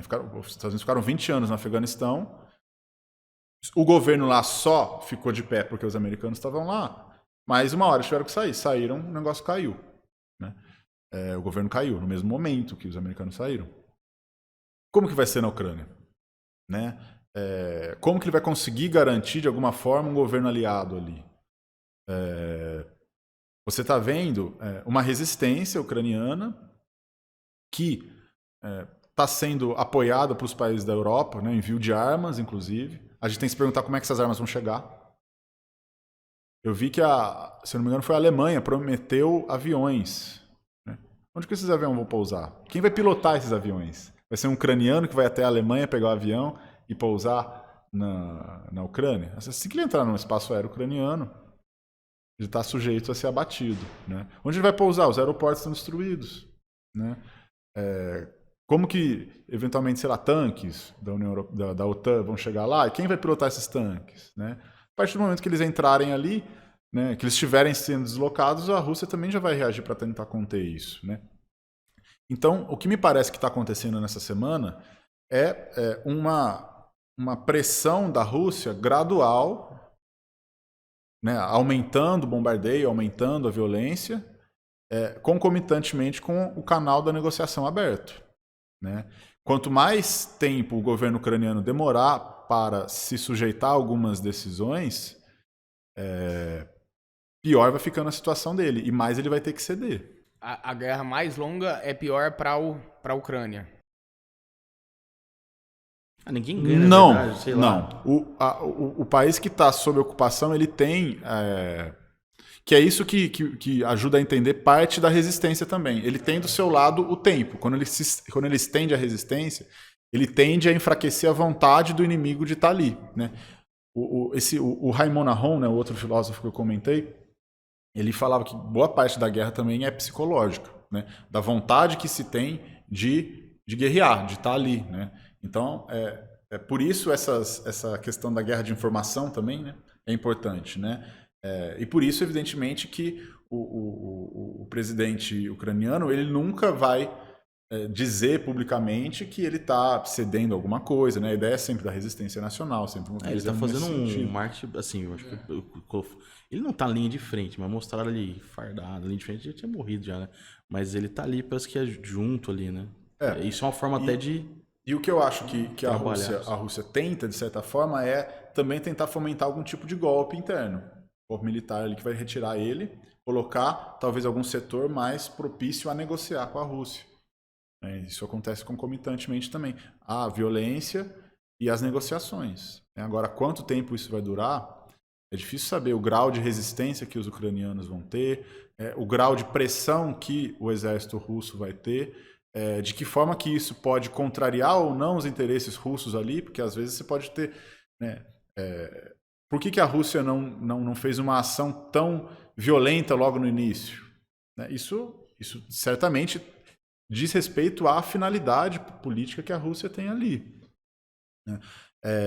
E no momento de guerra, você atiça o sentimento nacional. Você atiça o nacionalismo, você fortalece isso. E isso que eu acho que tem a ver com o que você perguntou, cria dificuldades para o inimigo que está invadindo. Você vai fortalecendo o nacionalismo, né? Você vai fortalecendo essa ideia de lutar até o último questão de moral mesmo. Questão moral. Né? Força. Para o confronto ali deve fazer uma diferença grande também. Eu queria trazer.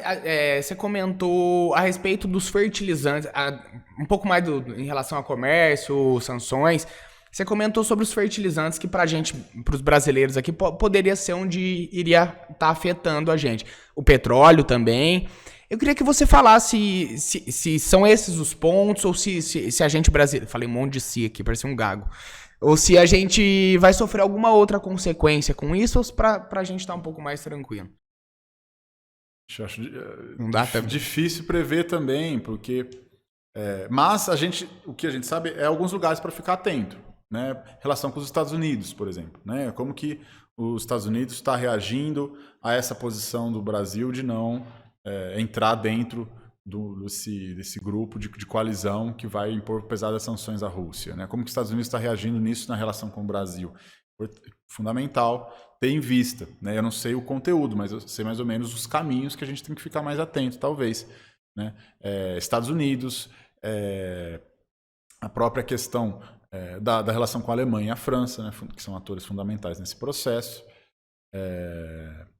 e a China. Né, Então, eu acho que assim, questão econômica para o Brasil é muito difícil prever realmente. Né, e aqui, eu acho que está todo mundo realmente nessa névoa da guerra, mas é importante olhar para essas variáveis e pensar, eu acho que talvez o que mais... tem a importância aqui são realmente os fertilizantes. Né? A gente é um país que o agronegócio tem uma importância muito grande na nossa economia. Então, a ministra, né, já disse que tem fertilizantes até outubro. Né? Então, com certeza é algo que tem que ser pensado no sentido de aquisição de alternativas, né? Novas rotas, eventualmente, de escoamento, novos métodos de pagamento também, que a Rússia está excluída lá do sistema SWIFT. Né? Então, acho que teria que repensar alternativas, né? E repensar, que isso já tem, nos últimos dias tem crescido muito essa discussão, essa dependência de importação de fertilizantes. Né? Não é minha área de estudo, mas tem havido uma discussão muito grande sobre tanto dependência de fertilizantes quanto dependência, quanto se chama de segurança alimentar, né? De garantir...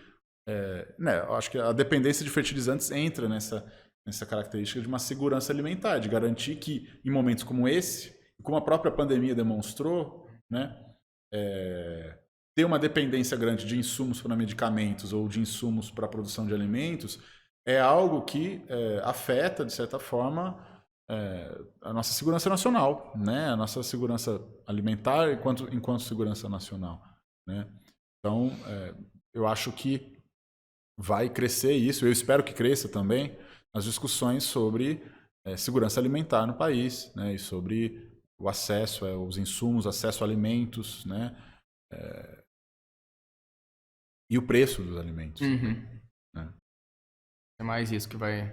Pelo menos a princípio, né? A princípio, né, mas é muito difícil saber. É muito difícil de fazer previsão, é difícil a gente A gente consegue entender muito de como chegou até aqui. Agora, daqui para frente... Só vendo mesmo. Só vendo mesmo. Né? Vendo e tentando tomar decisões prudentes e baseadas em cenários. Cenários, hipóteses possíveis, possibilidades e seguros, né? E se assegurando em algumas coisas. Você quer colocar mais alguma coisa? Eu tenho a última pergunta, então, pra gente encerrar aqui. Uma coisa que acho que todo mundo deve ter visto, que a possibilidade é quase nula, neutra, zero, até de não ter, mas tem um pessoal que é um pouquinho mais alvoroçado aí, então acho importante falar, quando se fala de guerra que envolve Rússia, guerra nuclear sem chance. Sem chance. Sem chance de acontecer, pra quem é um pouquinho mais medroso do... Não, sem chance, mas é o que vem, né? Mas é sem chance, porque não é do interesse de ninguém. Não é do interesse de ninguém, é uma destruição completa, mútua. Você já teve casos na história muito mais em que o risco de uma guerra nuclear era muito maior do que o que a gente está acontecendo agora e não levaram a isso. Então, é algo muito difícil de acontecer. Certinho. Agora, só para encerrar mesmo, que eu tinha esquecido de uma, perdão. Só para falar num geral agora mesmo, já sair dessa questão de guerra, o quanto é importante a gente estar trazendo para o debate questões internacionais, né? A gente às vezes fica muito, vamos ficar só aqui, que o lá fora não interfere aqui, sendo que não é uma verdade. O quanto é importante as consequências de conscientização desse momento que a gente está passando, o quanto é importante a gente aprender desde cedo nas escolas, ter ciências sociais, ter questões que falem disso também, né? Eu queria que você falasse um pouquinho, de uma maneira mais geral, para a gente encerrar também, a importância que a sua própria profissão, se a gente obviamente está vendo que tem, mas pontuar algumas coisas aí. Por vezes, né, a gente acha que a diplomacia e que a política internacional é algo reservado aos diplomatas, algo reservado aos militares, eventualmente, e muito longe da nossa realidade. Né? Tem-se essa percepção.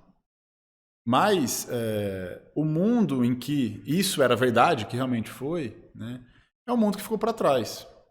É um mundo que já se superou. Né? Eu citei aqui a importância da globalização na minha fala. A globalização ela trouxe esse processo de uma integração muito maior entre os povos. Integração política, econômica, fluxos de mercadorias e bens, fluxos de informações. Né? A gente pega o celular hoje, já liga para alguém lá nos Estados Unidos e conversa ao vivo. Né? Então, esses processos, eles não voltam mais. Né? A gente não volta mais a um mundo em que ele era desconectado, ele era apartado. Né? E, por outro lado, esse mundo da diplomacia e da política internacional como reservado aos diplomatas e aos militares, ele também deixou de ser, ao longo do século XX, porque a própria política internacional ela começou a ser objeto de debate. Porque se pensa, e isso é importante, o papel do país no mundo, o que se quer para o país, né? E como que essa atuação do país ela vai trazer consequências boas ou nefastas a partir das decisões que se toma. Né? Então, isso que eu falei, né, puxando o gancho aqui da segurança alimentar. Né? Pensar segurança alimentar num país como o nosso é fundamental. Né? A gente viu as cenas horrorosas, né, das pessoas passando fome no ano passado, nos últimos tempos. Então, pensar segurança alimentar é pensar nas vidas humanas, né? É pensar na nossa economia também. Mas isso não se faz sem considerar o cenário internacional. Né? Qualquer empresa também, né, saindo do âmbito público, entrando para o âmbito das empresas, qualquer empresa privada grande, média, ou que queira se tornar uma grande empresa, ela tem que estar atenta no cenário internacional, porque esse contexto da globalização, a gente está vendo, ele traz um impacto fundamental para o cotidiano das pessoas. Né? Por vezes parece que é longe, parece que é difícil da gente ver como que isso traz, mas tem relações. A pandemia deixou isso muito claro. Né? E agora essa guerra, quando chegar essas consequências em termos de preço, né? Para os europeus, isso já é muito visível nas pessoas, nos refugiados, né? Mas isso vai chegar aqui, e aí vai ficar mais visível, né? Mas, como eu falei, né, a gente olhar Campinas fazendo voos internacionais, né? Processos de integração global de cidades, né? Essa se chama na área de paradiplomacia, diplomacia das cidades com cidades, de estados com estados, né? De empresas com empresas. Isso só tende a crescer, né? Então, acho que a área de relações internacionais ela tem essa inserção, né, que ela, como eu falei, é uma área que ela é razoavelmente recente, mas que é difícil de deixar de pensar hoje em dia. Né? É um mundo que é globalizado, interconectado. Né? Então, você olhar para a realidade internacional, olhar para a realidade interna é também olhar para o internacional. As duas coisas elas estão conectadas, elas se sobrepõem. Né? Elas são resultados aí quase que da mesma dinâmica. A economia não respeita fronteiras. A economia o mercado conecta as pessoas também, né? Não é só as redes, né, de comunicação. O mercado conecta as pessoas, né? A pessoa que faz o plástico do microfone, o plástico do suporte do microfone, a madeira, a pessoa que cortou a madeira, que cortou a árvore, que fez o processo.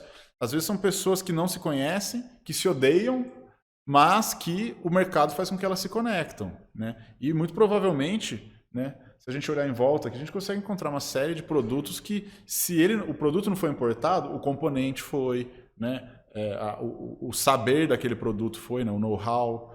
Né? Então, sem dúvida alguma, né? Pensar economia, política, sociedade, não se deve descartar de forma alguma o internacional. Fazemos parte do todo, né? É isso. João, eu queria te agradecer, depois você faz o teu povo na frente hoje. Eu queria agradecer muito sua participação, o conhecimento que você pode passar pra gente aqui. A gente sabe que é um tema muito delicado, de muitas incertezas, né? Não tem como prever o que tá na cabeça de alguém que vai tomar ação futura. Apesar da gente tentar, com possibilidades, adivinhar isso, mas é muito difícil. Então, agradeço muito o conhecimento que você passou pra gente, as coisas que ajudou a clarear um pouquinho também as situações que são possíveis de serem clareadas. Então, muito obrigado pelo tempo, pela disponibilidade e pelo aprendizado também aqui, pessoal também, não só como programa. É isso aí, João. Obrigado aí por ter vindo aí, doado um pouquinho do seu tempo, trazer um pouco das informações aí para pessoal. A gente aqui foi bem leigo, assim, como se fosse, né, não somos especialistas, mas para poder democratizar um pouco mais esse assunto, né? Porque às vezes começa a falar do nível político, o pessoal fala, pô, mas o que é isso, né? Vamos trazer para a nossa realidade. E acho que você fez esse papel muito bem feito. Parabéns aí pelo seu trabalho, muito sucesso aí e vamos que vamos. Eu que agradeço o convite, também a oportunidade de estar aqui falando desse assunto que é importante, pouco conhecido também. E também parabenizo vocês pela iniciativa do programa, que tem um papel social fundamental para a nossa cidade, para a nossa sociedade, para o entorno regional nosso, e que eu acho que tem também, né, um potencial também fundamental, e vocês estão exercendo uma função que eu acredito que faltava, inclusive, né? Discussões públicas sobre assuntos públicos, assuntos de interesse social em geral. Então, parabéns também por essa iniciativa e obrigado pelo convite. A gente que agradece muito.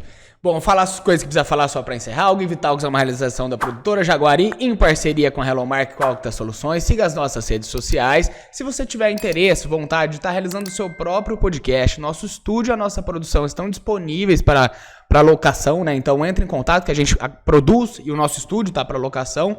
E a gente também está aberto a patrocinadores, apoiadores, gente que queira correr junto com a gente aqui nesse projeto.